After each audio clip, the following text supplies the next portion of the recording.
Hey, Harry, where are you? Shh, I'm over here. No, I'm over here. I'm over here. All right, Harry, where? I'm over here. Oh, I'm over here. Just trying out my voices. How do you like that, Steve? I like that very much. It's a joy and a rapture to be here. We lost a viewer. Yeah, I know we lost a viewer. But nonetheless, we still have more.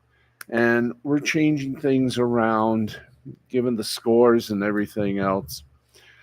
I don't know what anyone wants in a sportscast. We're trying to get back to normal here, but things happen, and when it happens, we screw up like we're doing right now. Harry, do your thing.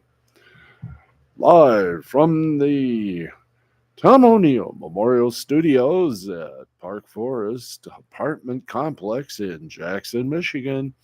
This is Steve Sporty Balls, the only sports show that flips the script. I'm Harry von Stuttgart, and here he is, the man himself, at the Desilu microphone, Steve the Baxman Baxley. Hey, hi. Welcome, everybody. How y'all doing? Yeah, that's right. We got the Desilu microphone all kitted up. It feels so good to be back. And I'm not going to do any more sadness. No sad commentary. I'm going to do things that are happy, light, and mean a lot. That's right. It's time for a sports comment. Dun, dun, dun. That's right, folks.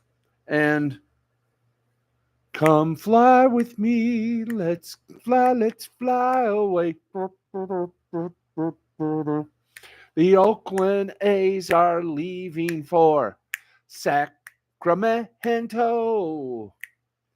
Well, actually, no. Guys, you want to do that again? Thank you. It's live television. Actually, it's live streaming. So, are we ready? Boom, boom, boom. Come fly with me. Let's go. Let's fly away to Las Vegas, Nevada. They're tearing down the Tropicana to build a new ballpark for the soon to be Las Vegas Athletics. Do, do, do, do, do, do, do. In Oakland, they tried to keep them for a while, but the fans said no because they live in denial. That's right, because Oakland fans are fickle. But then aren't they all? That's right, folks. The Oakland Athletics tonight announced, or actually, the Oakland Athletics announced today that the Sprite reports they're going to Vegas in 2027. Everything is all set, nice, neat, and all official. The Tropicana is going to close, be torn down. And how much you want to bet? They're going to ask Tampa if they can borrow. No, no. There's already Tropicana Field, sponsored, of course, by a great orange juice manufacturer named Tropicana. So, what are they going to call the stadium? They can't call it Tropicana because that's already been taken. Now, I understand if they do uh, name it after somebody, how about maybe Howard Hughes or someone like that? But we'll find out what they're going to call the stadium later. But let's talk a bit about where they're going to be during that time. They announced that after this season, the 500 or so fans at Oakland County Stadium, the longtime home of the Oakland A's, well, they can go suck it.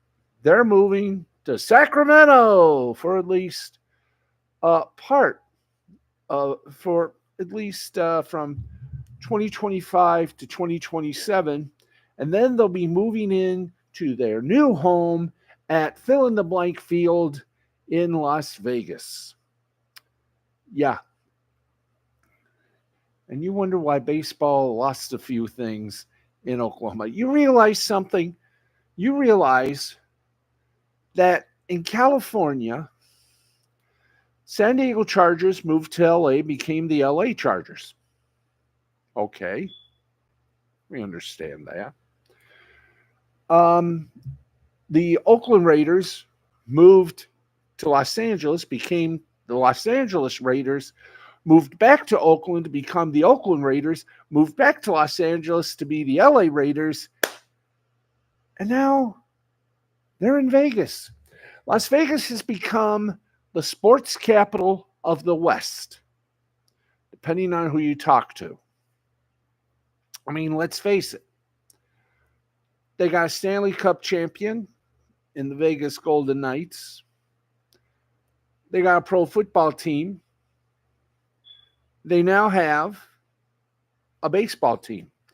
I wonder what's missing. Oh, yeah, basketball. It makes me wonder if Adam Silver is going to bless the city of Vegas with a basketball team soon.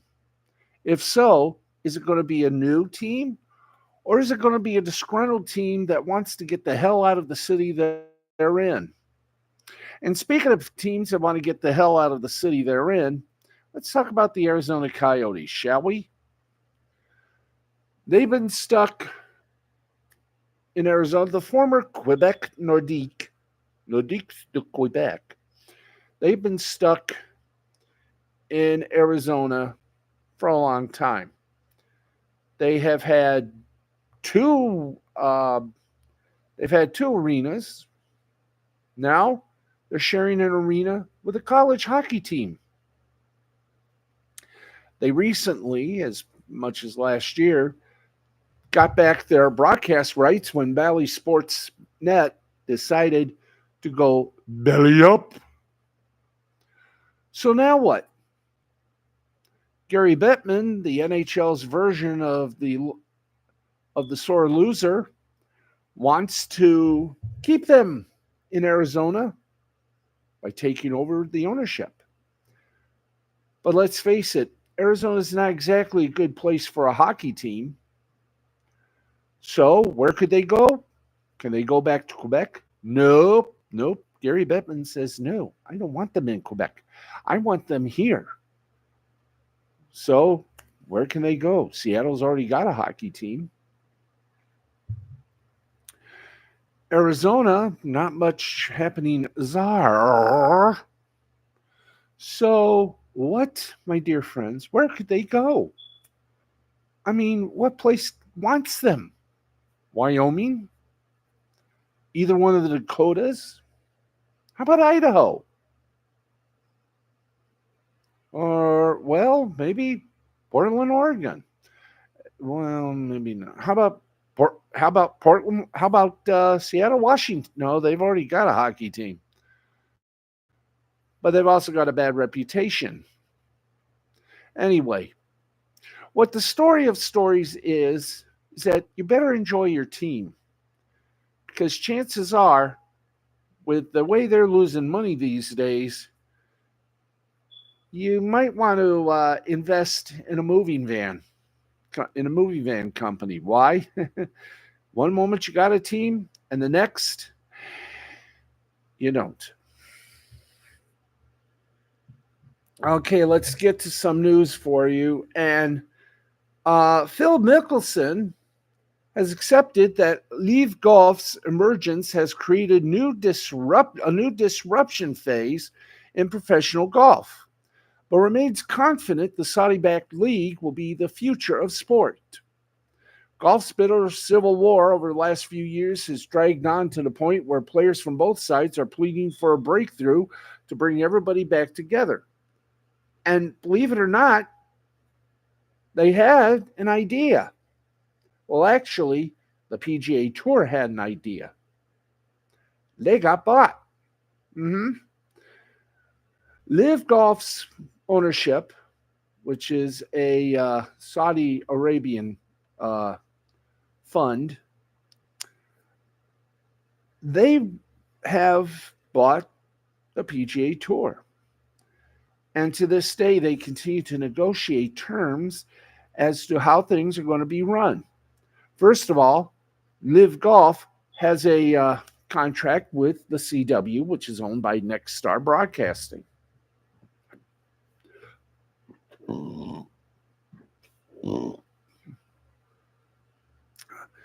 But now, well, the situation seemingly wore down the likes of Rory McIlroy, who was previously staunchly against the idea of live players returning to the PGA. Fans also appear to have had enough of the ongoing split in professional golf, with PGA viewing figures right in the toilet. Rory McIlroy feels the current situation professional golf finds itself in is unsustainable. Maybe that's why the folks in Saudi Arabia decided to buy the PGA Tour, because it was unstable. Why?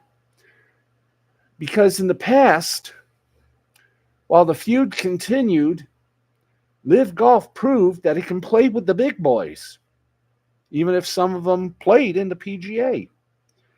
Let's face it, Live Golf last year won 2 of the major tournaments, including the Masters. When one of their players won the Masters last year, you could have heard a pin drop. What was that, 2 years ago? Last year or 2 years ago? You could have heard a pin drop. Now, with the announcement that the folks in Saudi Arabia just bought the PGA Tour with big bucks and some promises. Now the negotiation as to what's going where and who and why, everything is now on the table, open for discussion. And who's going to be the benefactor of all this? PGA Tour president and Saudi Arabia. Why? Because both got what they wanted.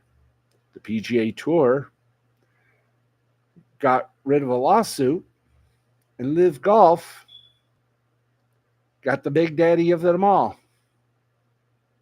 Gee, if this is all going to be approved, and it is, you can bet your bottom dollar that there's going to be a lot of people watching and seeing how this new combine of golf tournament is going to be. You never know. Sometimes a good idea really can open up many eyes to a difference that could save a lot of eggs on faces. That's right. Anyway, so get ready for that. Okay, let's check out more sports. LSU star Van Lith is in the transfer portal. Dun, dun, dun. That's right, from our friends at ESPN, this little bon mot of a story. LSU Tiger star Haley Van Lith is in the transfer portal, a source confirmed to our friends at ESPN on Thursday, which is tonight. Van Lith averaged 11.6 points and 3.6 assists per game in her first and only season with the reigning champs, the Tigers, who ended their postseason run Monday with a loss to Iowa in the Elite Eight. She was eligible to declare for the WNBA draft this past week, but, and it's a big but, also had a 5th season of collegiate eligibility granted to student athletes by the NC2 Alpha during the COVID-19 protocol. The 5'7" guard, a 2-time first-team All-ACC selection during her 3 years at Louisville, was one of LSU's big-name transfers this past offseason that catapulted the Tigers into the conversation as the number 1 preseason team in the country. After guiding the Cardinals in the Final Four in 2022, Van Lith went to Baton Rouge looking to learn to play point guard from Coach Kim Mulkey, a former point guard herself on a team with fellow stars Angel Reese, Anisha Morrow, Flauge Janson, and Michaela Williams. Van Lith left Louisville, where she was also an honorable mention All-American as a graduate transfer, having already earned her degree in accounting. Now, this season, Lith took on a less prominent role offensively, averaging 9.9 field goal attempts per game, the second lowest mark of her career. Now, as a primary scorer, playing off the ball at Louisville, she posted a career best mark as a junior of 19.7 points per game. Van Lit's season at LSU came under scrutiny from some onlookers, including Monday when she was tasked with guarding Caitlin Clark, who scored 41 points in the matchup. But she said she has learned to tune out the critics. So we wish her well as to where she goes. Stand by. The deets are exciting. And we're just getting started. Oh, yes. We are truly getting started. Ha ha ha. Okay. From PennLife.com, NASCAR's got a big problem. NASCAR handed out an indefinite suspension to driver Gary Galding on Wednesday. The move came on the day after the 26-year-old was reportedly arrested on misdemeanor domestic violence charges. Oh, wow. Another a-hole invades NASCAR. Galding was reportedly taken into custody by the Charlotte-Mecklenburg Sheriff's Department and was released later that evening. He is listed as a part-time driver for the number 8 Chevy Camaro and Ford Mustang for SS Greenlight Racing on the Xfinity Series, according to Yahoo! The site says Galding is also listed as a part-time driver on the Cup Series in the number 15 Ford Mustang for Rick Ware Racing. Ooba doobas. Galding has also driven in the Truck Series. He made 158 starts across 6 years, but none of those have come thus far in 2024. Gee, I wonder why. His last start came in the Xfinity Series at Daytona International Speedway last August.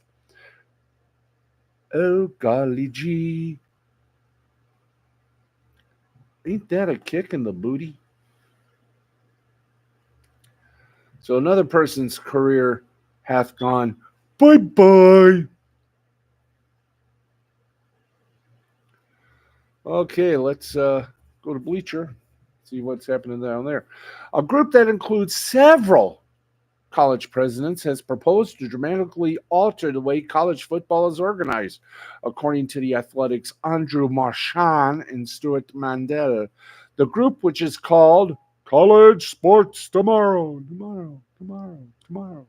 has floated the idea of creating a two-tiered structure among FBS schools. Marchand and Mandel reported, quote, the current CST outline would create a system that would have the top 70 programs, all members of the 5 former major conferences, plus Notre Dame and new ACC member SMU, as permanent members and encompass all 130-plus FBS universities. The perpetual members would be in 7 10-team divisions, joined by an 8th division of teams that would be promoted from the second tier. Plenty of fans will argue college football is trending towards a super league of sorts. The Big Ten and SEC are increasingly concentrating their power, and the revenue from their member schools is widening as the chasm between the haves and haves not. Following the newest round of realignment, and it really sucks. Separating football from the traditional college sports model is equally as inevitable. Football teams have the resources to traverse the country for conference games And the travel logistics are easier when teams play once a week. Having teams in non revenue sports makes the same trip simply isn't sustainable. Marchand and Mandel outlined how the CST proposal would streamline the rules regarding player movement and compensation as well. Quote, while the CST model would eliminate the long time conference structure for football, it would create one entity to negotiate with a prospective union that would represent the players on NIL, transfer portal, and salary structure rules. This embrace of collective bargaining could allow it to avoid the antitrust issues that have limited the NC2A's ability to enforce its own rules. Now, according to Marchand and Mandel, the idea may not even be able to get off the ground, though, while the ACC Board of Directors reportedly listened to a presentation from CST officials, the Big Ten, SEC, and Big 12 all canceled plans for a similar sit down. Gee, where have we heard all this before? Now, ESPN just agreed to a media rights deal for the expanded college football playoff, while the SEC and Big Ten aren't close to the expiration date of their respective TV contracts. It's almost impossible to wrap your head around the logistics behind ripping up the current TV deals and figuring out the broadcasting rights for a two-division college football Super League. If nothing else, this might be the opening salvo on what promises to be a much larger fight. Bravo, Bleacher Report. Bravis. All righty. Let's keep it going. If we can. In the media world, surprising just isn't enough. And to the folks at the NFL, they got a little situation taking place that we like to talk about. Before we do that, let's get you some more. Let's get you caught up on more sports news and views. Okay, from Awful Announcing. The controversy over the new Nike-designed Fanatics-produced MLB Vapor Pro uniforms has not abated since the season began. A notable recent issue is the visible sweat stains that have shown up on the uniforms, the gray ones in particular, seemingly in a much more significant fashion than happened with the old uniforms. And that prompted the first acknowledgement yet from Nike that, guess what? There's an issue that they'll be looking to change. Stephen Nesbitt and Tyler Kepner reported at The Athletic on Thursday. As issues persist with Nike's new MLB uniforms, sweat stains, mismatching grays, Nike says it is searching for solutions. Meanwhile, player asks, do we have the old ones in the back of a closet somewhere we can bring back out? Now, in the past, well, might as well just say this. This adds to the many complaints about these uniforms already established this year, seen by players, broadcasters, and more. But the sweat issue is a new and interesting one, and it's highly significant to see Nike admit they're trying options to fix the problem, as well as one where gray uniforms had different shades for jerseys and pants. There, they told The Athletic, we have isolated the issue and are exploring a solution to minimize it. The issue is the pants are a little see-through, and you can see their little baseballs. Nike's only previous statement on uniforms after backlash started came in February. There, they said they continue to work with Major League Baseball and the players, but didn't admit any problems. Meanwhile, Fanatics' Michael Rubin has spoken out publicly against the criticism his company has taken for manufacturing these, saying they're only doing what Nike tells them to do. Uniforms and uniform changes are tricky, as per Nesbitt and Kepler. The shades issue appears to come from the pants and jersey material coming from different suppliers. The pants vendor is the same as in previous years, and the jersey one is new. And arriving at Fanatics' Pennsylvania factory pre-dyed, with different vendors having somewhat different dyeing processes. Meanwhile, the sweat stain issue is more curious especially with these new jerseys billed as better for wicking away sweat than the old ones.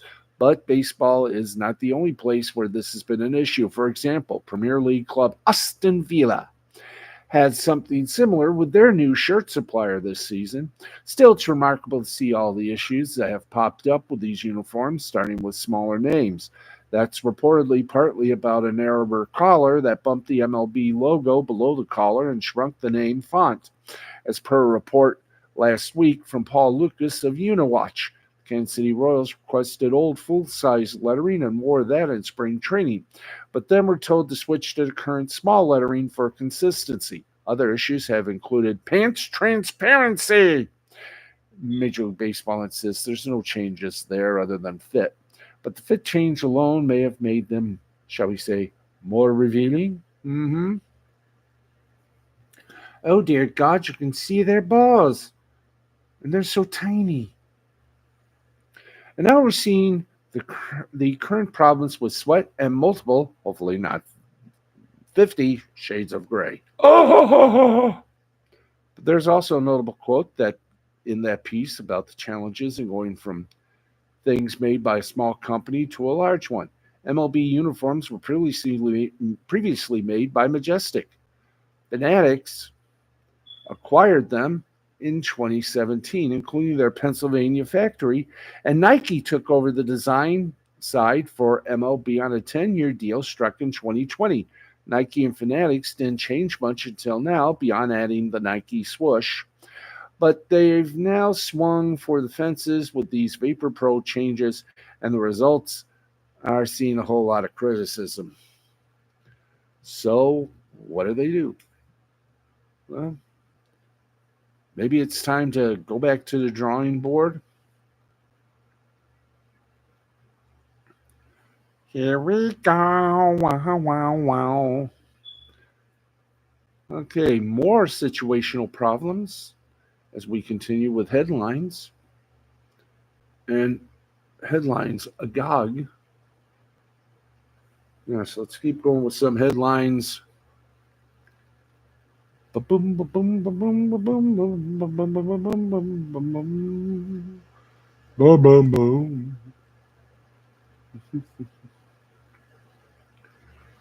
Okay. What other thing?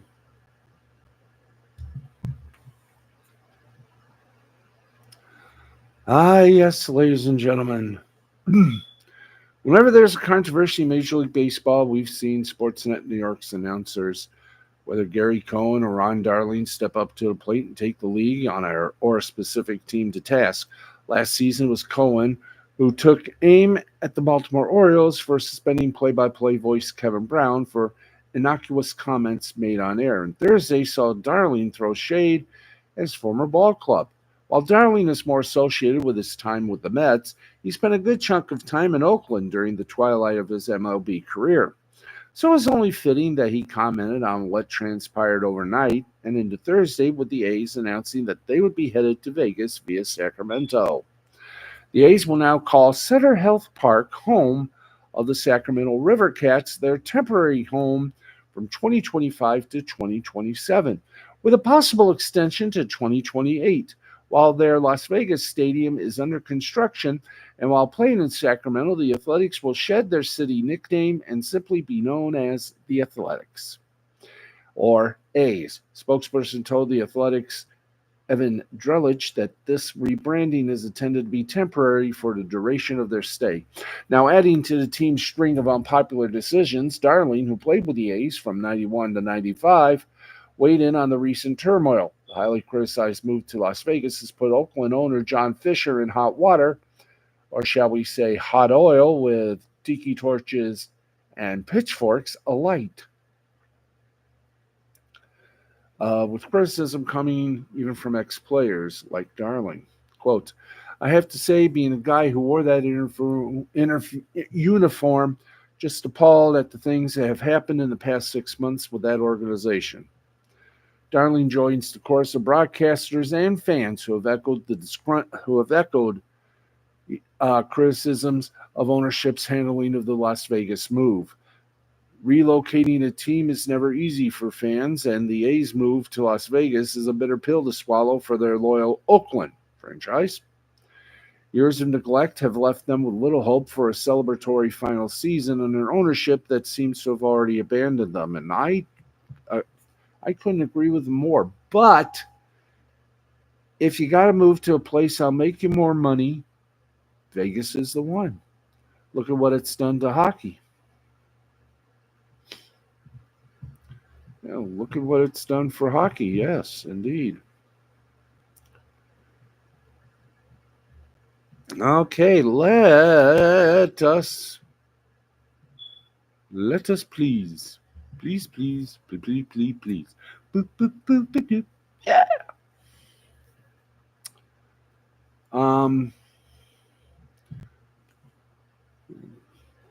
Okay, we did have a report.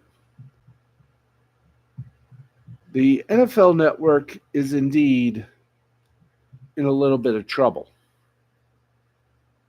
And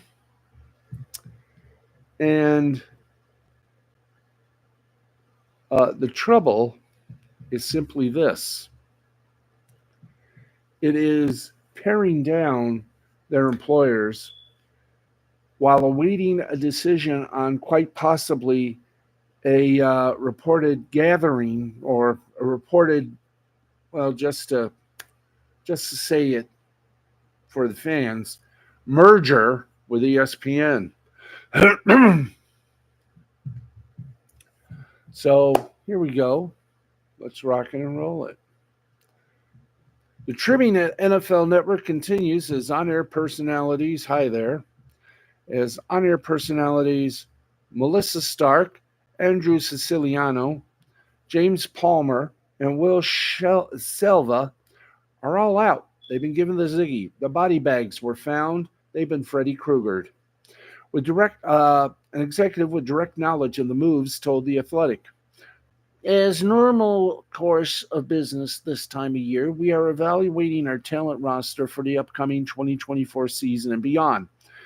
Alex Reitmuller, NFL Network spokesperson, told The Athletic. That process results in renewals, non-renewals, and additions to our talent lineup depending on programming needs. To those departing talent, we give our sincere thanks and appreciation for their hard work and contribution to NFL media.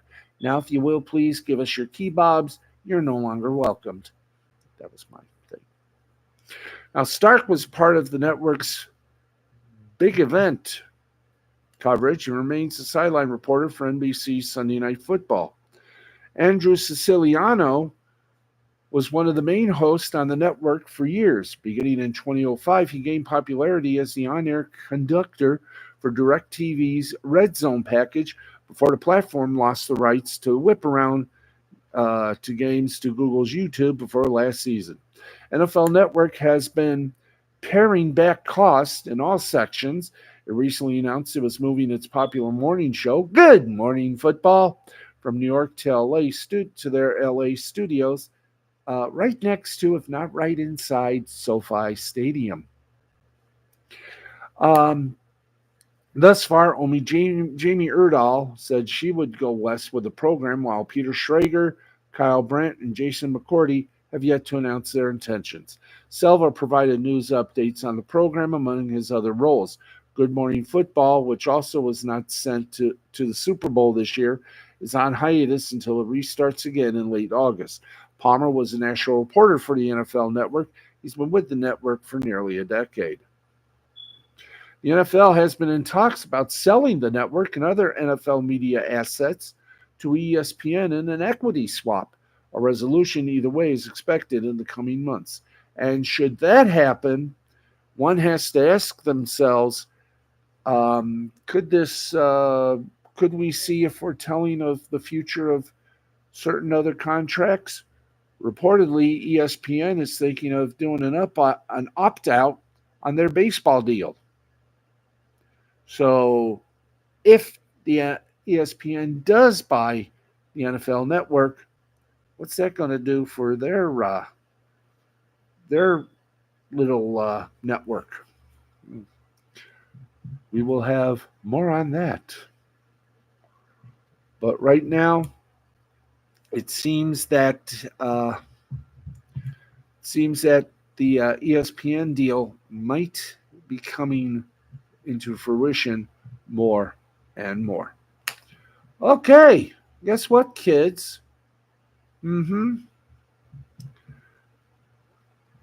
It's time to talk a little entertainment news, which does have a bit of a sports and television swing to it. Over the last year plus, there's been a lot of discussion about the future of CBS parent company Paramount Global. That included talk of a potential merger with acquisition by Warner Brothers Discovery or even Comcast, but that would be harder from an antitrust standpoint with that company owning NBC.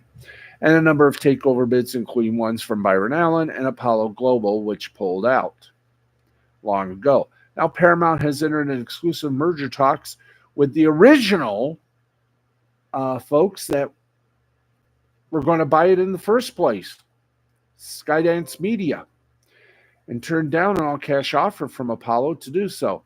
As Jessica Tunkel and Miriam Gottfried of the Wall Street Journal reported on Wednesday. Yes, friends, members of Paramount Global's board agreed to enter exclusive merger discussions with Skydance, favoring it over a recent $26 billion all-cash offer from private equity firm Apollo Global Management. They are the ones that own Cox Media Group, which it's not been handled very well. Okay. The move means the entertainment conglomerate is putting on pause any conversation with other bidders for 30 days while it tries to work out a deal with Skydance, a production company led by David Ellison. People familiar with the matter say the decision could give Skydance an edge over Apollo, which earlier had offered $11 billion for Paramount's movie studio, but on Sunday offered to buy the entire company for $26 billion, including debt. Skydance move comes after the company previously agreed to buy National Amusements, which controls 77% of the Paramount Global voting stock, from Sherry Redstone. But the plan here is to merge Skydance and Paramount Movie Studios, and they need fuller control and a deal approved by independent Paramount directors for that. So that has them in these current talks. Now, there's been a lot of uncertainty about Paramount Global over the past year plus, and a lot of that has to do with debt. Per FactSec, they have market capitalization of around $9.5 billion and debt of $14.6 billion. That's a plus. That plus a generally tough media environment was involved in their decision to lay off around 800 employees, including Catherine Estridge of Elridge, the investigative reporter for CBS. There's also been a lot of discussion of Paramount's challenges in competing with larger media behemoths, especially in streaming. That and a heavy consolidation environment led to some of that past merger or acquisition talk. And that environment is not getting easy in sports, in particular with the announcement of the ESPN, Warner Brothers Discovery, and Fox joint streaming venture, with CBS a notable omission there. So what would happen? A merger with Skydance certainly would give the new outlets some more scale, especially in movies. And the companies already have a history of working together, with Skydance co-producing and co-financing films with Paramount and continuing to work with them on several notable franchises, including Top Gun, Mission Impossible, and Star Trek. Since then, Skydance would add to Paramount's Global Sports 2, with their 2021 launch Skydance Sports Division already doing a lot of notable projects and striking a partnership with the NFL. So we'll see what they can do, and can they get this deal done? Okay, folks, that's it for the news portion.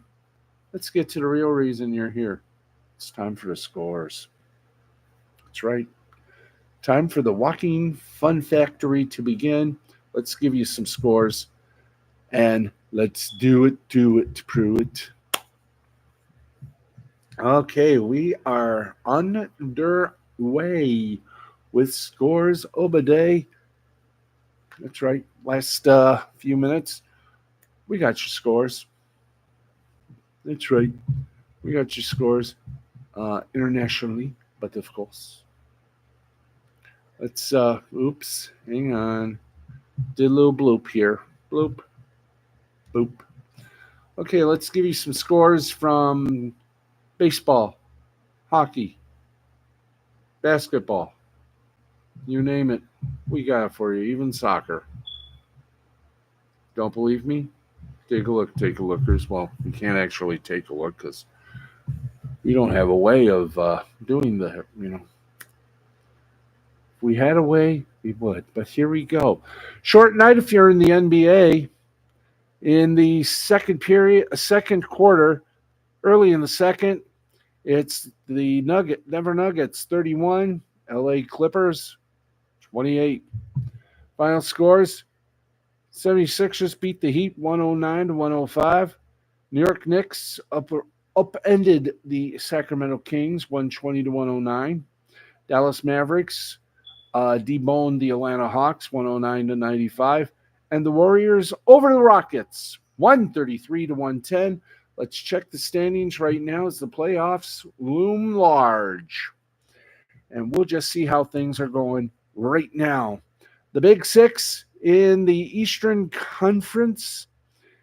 The Boston Celtics with a 60-16 one-loss record. Bucks are 13 games out of it with a 47-29 record. Cavaliers are 14.5 out with a 46-31 record. The Magic are in fourth, also with a 45-31 record, 16 out. The Knicks are in fifth with a 44-31 record, 16.5 out. It is 16, isn't it? No, 15.5 out. No, 15.5. Yes, the Knicks. And the Indiana Pacers, 17.5 out with a 43-34 record. Now, the four teams that are possibly going to be going to that little in-game tournament. Miami Heat are in seventh, 42-34, 18 out. Eighth place, Philadelphia 76ers, 42-35, 18.5 out. Chicago Bulls are in ninth place with 24 out at 36-24. And the Atlanta Hawks are in 10th place, 36-41, 24.5 out. The bottom of the barrel, the Detroit Pistons, 13-63. They're 47 games out and already thinking about the first round draft choice in the NBA lottery. Wizards are in 14th. Hornets are in 13th. Raptors are in 12th. And the Nets are in 11th. Now let's go to the Western Division and show you where people are at right now. The top six. Minnesota Timberwolves are the top dogs at 53-23. Denver Nuggets are second. They also got the same record, 53-23. Oklahoma City Thunder are in third at 53-24, 1 game out. Clippers are in fourth place, 47-28, and 5.5 out. Mavericks are in fifth, 46-30, which are 7 out. And the Phoenix Suns are in the catbird seat, 8 out at 45-31. Seventh place, the Pelicans, 45-31. They're 8 out. Kings are in eighth place with 8.5 games out, 44-31. The LA Lakers are holding on to the ninth spot at 44-33, 9.5 out. And the Warriors are at 41-34. They're 11.5 out. All the rest, in 11th place, the Rockets, 14.5 out. Utah Jazz in 12th place, 24 out. Memphis Grizzlies in 13th place, when that's 27 games out. Trailblazers are 14th, 33 games out. And the San Antonio Spurs, 35 games out of the big picture. Okay, and that, ladies and gentlemen, is your NBA look. Let's take you now to the NHL, because NHL is where it's at. That's right, the NHL. Let's give you the NHL. We press the button and magically the NHL comes up. By the way, in the Valero Texas Open, round one, let's get back over to the board. Thank you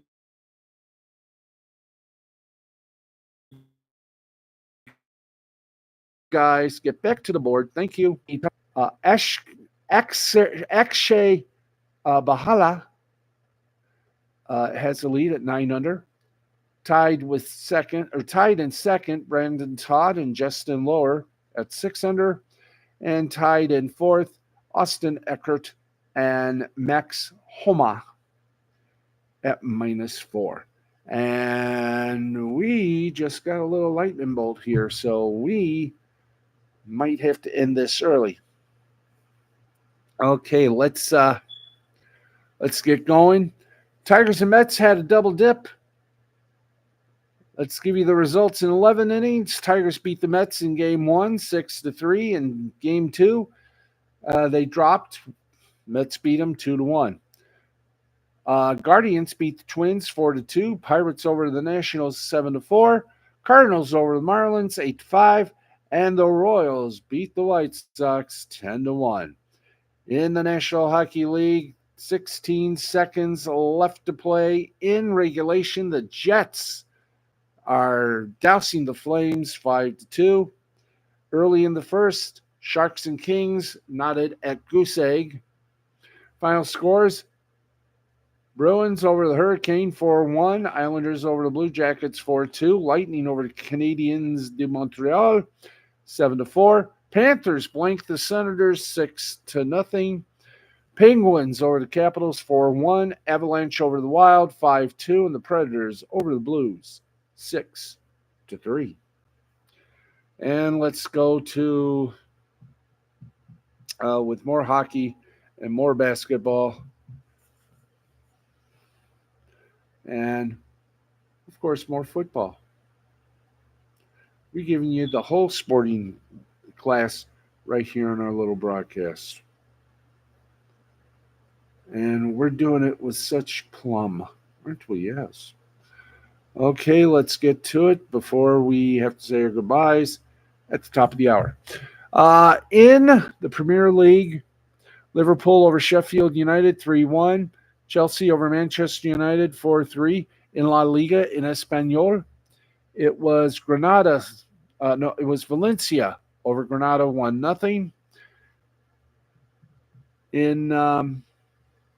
Let's keep going. Let's see what we can find here. If there's anything we can find, you will be the first to know.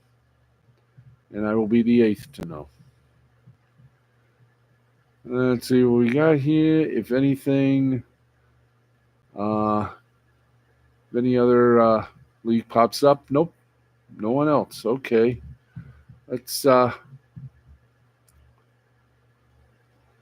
give you the score. Oh, we gave you the scores. Okay. Okay, then let's go from football to basketball. We gave you the NBA.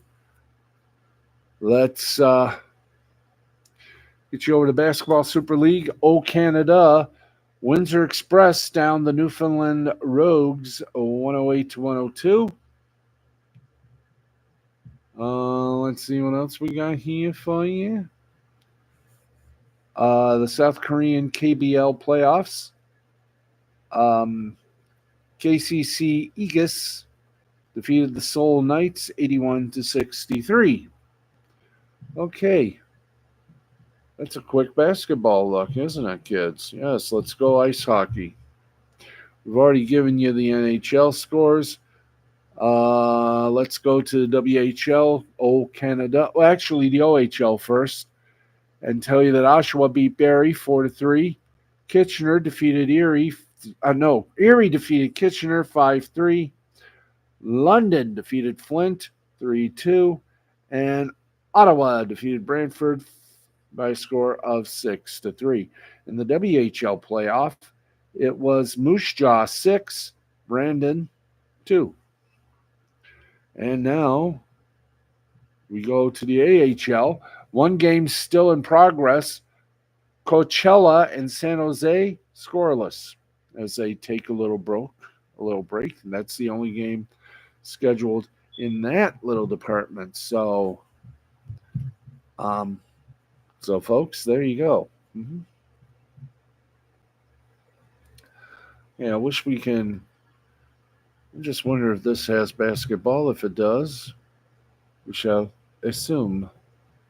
Let's see here. Notification settings. Bloop. Hello, hello, hello. One more time, please. Por favor. Okay. Okay, let's see. Do we have baseball here? I mean, come on, guys. Okay, let's triumph the magic dog. Okay. We got about 8 minutes left before we have to say a slight adieu to you all. One entertainment news story that we're going to report on right now, and that is that, sad to say, consolidation of news departments even hit the small stations. Alpena's CBS affiliate, or as we like to call them, Alpena's CBS secret, or CBS's little known secret in Alpena, WBKB TV, announced today, at least their owners, Morgan Murphy Incorporated via Bees Knees LLC, their little sidecar company, that they have signed a deal where WBKB will be joining Sinclair Broadcasting's WPBN, WTOM 7 and 4, and WGTU, WGTQ, ABC 29 and 8, otherwise known as Up North Live, to be called the Up North Live Network. Their newscasts will be a little different than usual. They will have segments airing on WBKB 11 during their newscast. But, and before I do anything, I'm going to make sure I read it correctly. Oops, got it wrong there, dudes. Boom, boom, boom. Okay, let us go this way. Okay, told you we were going to do this. There we go. Okay, well.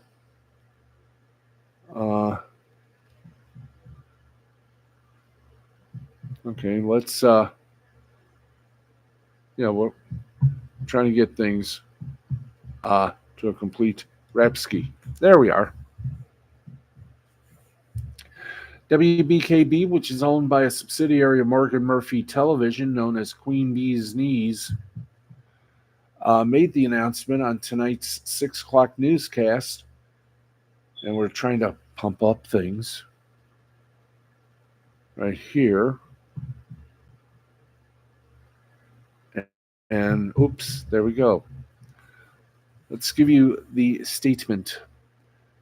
In an announcement made during their 6 o'clock newscast, Morgan Murphy Media, through a subsidiary called Queen Bee's Knees, owned WBKB, will greatly expand its local news coverage through a partnership with Up North Live News from WPBN, WTOM in Traverse City, Michigan. The hours of local news will expand from the current 7.5 hours of news per week without any weekend coverage to 24.5 hours per week over 7 days a week. Through the unique partnership, WBKB becomes part of the Up North Live News Network, and all newscasts will be produced by WPBN, WTOM, will be provided to the Alpena market. At the same time, nearly every newscast will include segments anchored and produced by journalists or journalists-to-be. at the studios of WBKB Alpena, and on-screen graphics will continuously provide news headlines and weather information customized for the Alpena viewers. Morgan Murphy Media Executive Vice President and Chief Operating Officer Brian Burns said, quote, "Local news is the lifeblood of any TV station. We take our commitment to serving the community seriously. This partnership instantly gives our local news viewers much greater access to high-quality news and weather covering all parts of northern Michigan while providing a greater spotlight on what's happening in Alpena and surrounding communities. The news schedule will be available on in total on WBKB's NBC affiliate, and select simulcasts will be provided on the CBS, ABC, and Fox affiliate for the Alpena DMA. Here is the news schedule. Monday through Friday, 4:30 a.m. to 7 a.m. Monday through Friday, 5 p.m. to 6 p.m. Monday through Friday, 6 p.m. to 6:30 with WGTQ. Monday through Friday, 11 to 11:35 p.m. No 10 o'clock news for the Fox portion of WBKB. Saturday and Sunday, 6 to 6:30. Saturday and Sunday, 11 to 11:35. WPBN, WTOM has deep connections to the Alpena market. Up North Live evening anchor Maya Engel was raised in Alpena and has continued ties to the community. WPBN, WTOM General Manager TJ Clark said, "We are excited about this new partnership and to again be able to provide news and weather to the Alpena community. This expands our footprint and brings great news and information to all of northern Michigan." Now, Morgan Murphy Media acquired WBKB in late 2023 from the Marks Media Group. The new newscast and program schedule are expected to be available by the end of April. Huzzah, huzzah, huzzah. Okay, folks, that is your entertainment news and little local, Michigan TV news as well. That's going to wrap it up for us. Thank you for tuning in. We have done our duty, and our duty was an enjoyable one. And we'll be back tomorrow night, same time, same place, to screw it up again. In the only way we know how, we flip the script. I'm Steve the Baxman Baxley. This has been Steve Sporty Balls. And remember, everybody, keep your balls shiny, because in sports, we all got to let the shine glow harder. Thank you. Good night. This has been a presentation, Mystifying Creativity Productions, in association with the L2C Media Network. Good night. Hope you enjoyed the stream. If not, we're going to do better. Thank you. Have a great rest of your evening. And we will, as I said, see you tomorrow with more sports, more entertainment, and who knows what else as we begin to shift things to OBS and get you at least a little graphics. So we're not totally low budget. But thank you, everybody, and wish me luck tomorrow, because I'm going to need it. Thanks. Good night, and have a pleasant evening. And go sports. Good night, everybody.